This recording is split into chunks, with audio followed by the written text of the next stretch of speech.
Hey, what's going on everyone? I recently picked up a Grainfather G70 and I figured it's about time to put it to the test. I'm going to brew a plain Pilsner with it, nice simple malt load, simple hop load, and I really just want to see how this bad boy is going to work and make sure that I'm at kind of the full volume. I'd like to try to get 60 liters out of it, of finished product. Whether or not I can do that, I don't know. But there it is, and let's do it! Party time brews. This song ain't no good, but we got nothing to lose.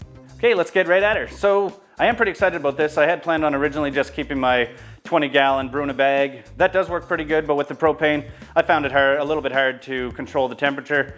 This Grainfather was on sale at Brew HQ for $15.99, so I couldn't really pass up that deal. But the first thing that I want to look at with this is, the biggest worry I have is kind of how powerful the element is. The element is a 3300 watt element, and based on the fact that the regular Grainfather that I have, the 220 volt G30, is a 2000 watt element. I'm curious to see how long it's going to take to get to boil on this. As you can see right now, I look back, it's just under 53 degrees, 52 and change, and it's been about half an hour. So expecting probably another, I don't know, 15, 20 minutes for it to get to the mash-in temperature, and then we'll get going with that. So the first thing we're gonna do is let's get some grain going on this. I'm gonna be basically just putting in, I don't know why I'm tapping that, it's fully empty right now, but looking for about 12.5 kilos of Pilsner malt. So let's go with that. Okay, so I know we're talking about the G70, we want to hear about the first brew, but I just wanted to show some video of me getting some grain because I just recently cleaned up my grain area. And what video would be complete without showing the milling of the grain? And I threw a few water salts in there just because, but not really much because it's just a Pilsner and we want a pretty neutral profile. Once I dumped in the half bag of grain and gave it a good stir, the setup was pretty much the same as the Grainfather G30. You just throw on the top grain plate, put the overflow inlet on top of the overflow pipe, and plug in the recirculation hose. The rolled steel top grain plate is a lot easier to install than the old style on the G30 with a silicone edge, but I'm not sure if I'm sold on it yet since the rolled steel will settle with the grain bed and leave a small gap between the overflow inlet and the plate. This will probably let in a bit more grain into the recirculation. As you can see, it did go down a few degrees here, but that's because I used cold grain from the basement to put in the strike water. I did a 1 hour mash and it stayed pretty consistently at 65 degrees Celsius for the whole time, which is contrary to some of the other reviews. Happy with it so far. The recirculation works well, but due to bad lighting, it looks like I am recirculating sewage water. I assure you I'm not. Okay, so you may notice I am not using the G70 this second.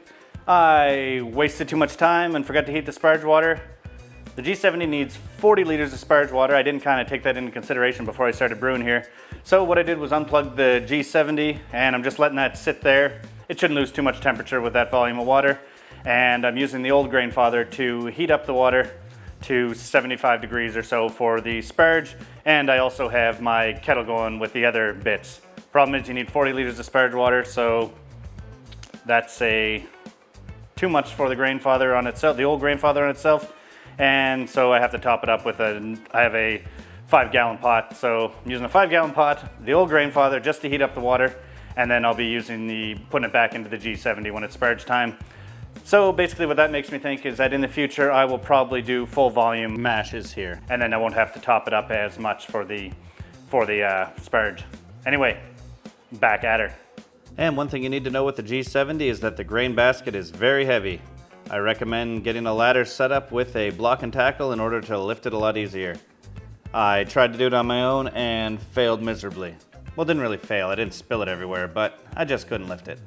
And for the Sparge, no real comments or complaints over the G30. G70 worked great, and it's nice to have the sight glass because you can see what the final boil volume is going to be before you take out the basket. Okay, so the Sparge is just about done, but we're getting close to the top, so I am going to just start scooping stuff out of here. I'm not even going to attempt to lift this out on my own. It's a lot of grain. I probably could because I'm pretty muscular. We're just going to do it the old-fashioned scoopy way. I guess that's the old-fashioned way.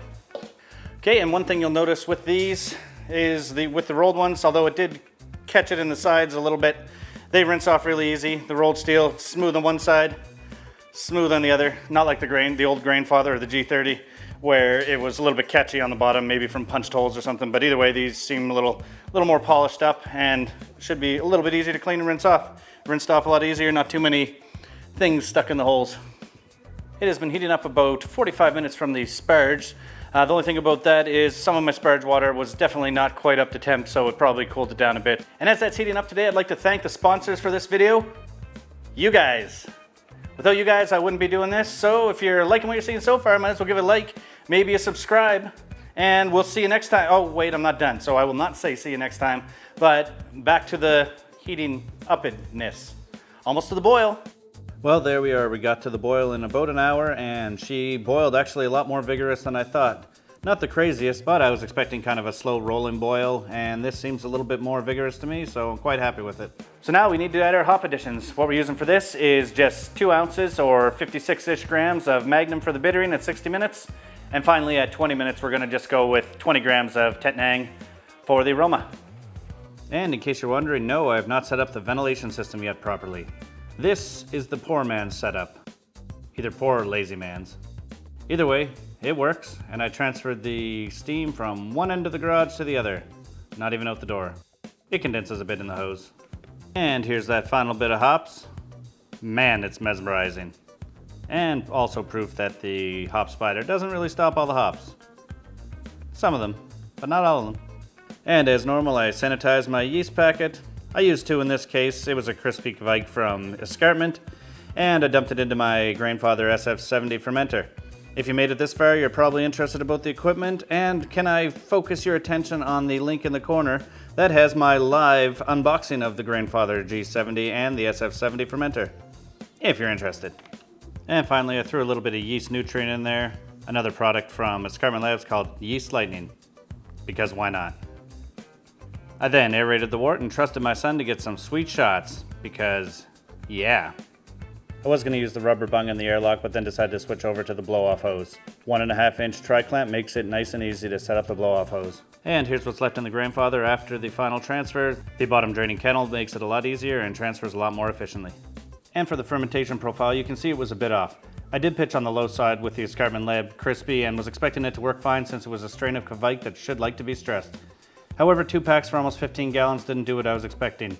The fermentation went a lot slower than most Kvike yeasts I have used, and I even had to add some US-05 around day 10. That was to bring it from a 1.024 to a 1.010. I wasn't impressed, but still need to try the Crispy with the proper amount of wort before I discount it completely. Next time I'd use the right amount of yeast and probably ferment it a bit hotter. Okay, so we're done the brews day. It's time for the tasting. Let's have a look at this. It's a Pilsner.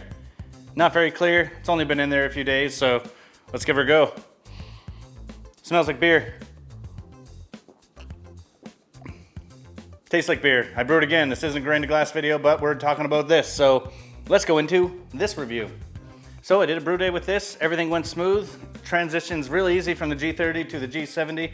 And one of the big things that I was concerned about, which was how much power this had, considering it was only about 1,000 watts more or 50% more power for 3 times the batch, wasn't really a problem. It only took about 45 minutes to heat up for the strike water, and then only took another 45 minutes to heat up for the boil. It didn't really take that long to heat up. I had seen some reviews online that said it took an hour and a half or something silly to heat up, but if you actually look at science, I guess, I got this off of sciencing.com, basically you can do a quick calculation and figure out exactly how long it's going to take to heat up. This calculated it took about 38 minutes or so. What it actually took was around 45, maybe just different temperatures than I use these calculations. But here's the formula here. It's just some sort of thermal energy thing.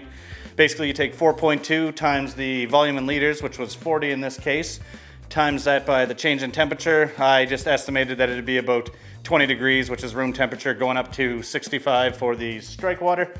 So those numbers divided by 3,600 gets you this number here, which then you just divide by the wattage. In this case, it's in kilowatts, so divide it by 3, and that's how long it should take to heat up. Magical numbers, and it's pretty much the same number calculation from once you're done your mash up to the boil. So just a 35-degree temperature difference there. The only problem is that with the Sparge water, it will take a while to heat up, especially if you're using other sort of methods. I had to have 40 liters of Sparge water, so even with the 110 volt thing that's 1500 watts, you're still looking at around 2 hours to heat up 40 liters with just one element there. So in the future, what I probably will do is I'm gonna buy for about 30 bucks or 35, 40 bucks on Amazon, you can get an immersion heater, 1500 watts, and I'm just gonna take one of those fermenters in the background, fill it with the strike or the Sparge water, and then just put an immersion heater in that. I'll have to start heating that up pretty much as soon as I start heating up the strike water in this thing, but after about 2 hours, I'll have 40 liters heated up, and that should be pretty good to go. So looking forward to trying that out on hopefully my next or one of the next few brews.